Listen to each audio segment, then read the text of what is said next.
MotorWeek is made possible by TireRack.com, State Farm, and WeatherTech. Automotive trends come and go, but the rising popularity of small crossover utilities shows no signs of receding anytime soon. But with so many new choices, which one is the best? Well, that's what we're about to find out. Joined by colleagues from Cars.com, let's dive right into our latest compact SUV comparison.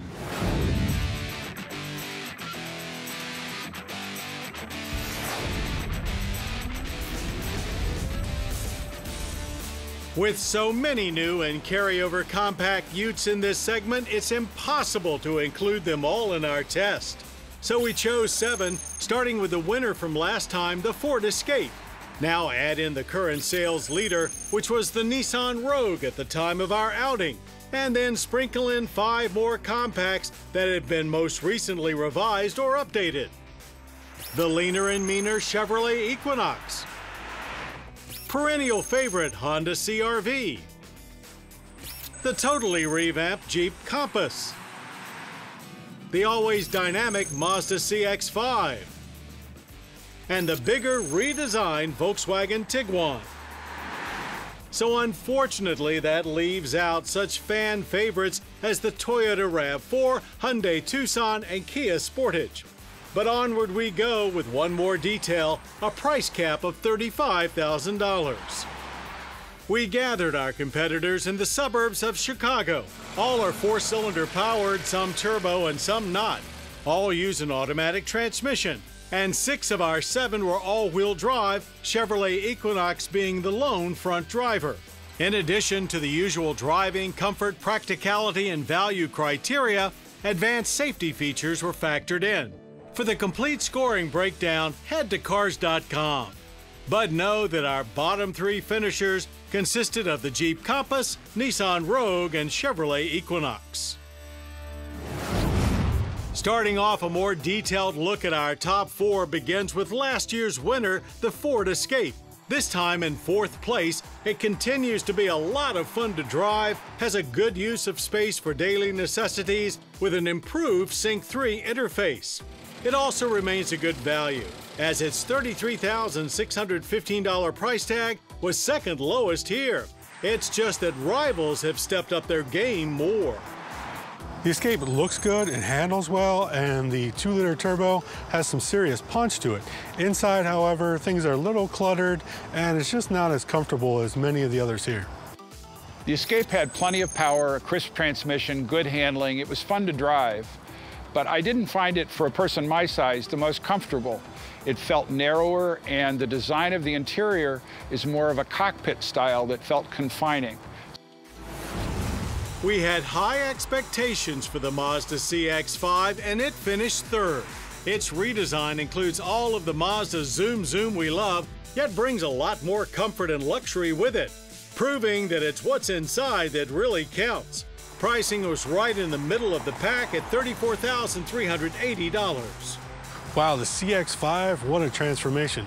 It still has all the handling characteristics that we've always loved about it, but Mazda's finally gotten serious about quieting things down inside, and that interior is more luxurious than many luxury brands. So I'm looking at how much the CX5 costs, and I just can't comprehend how a car this nice only costs this much money. I wouldn't have any problem taking the CX5 and putting it up against a $40,000 Acura or Infiniti. That's how nice this is. Amazingly, our top 2 were separated by only 2 points, so the Honda CR-V shouldn't feel too bad in 2nd spot.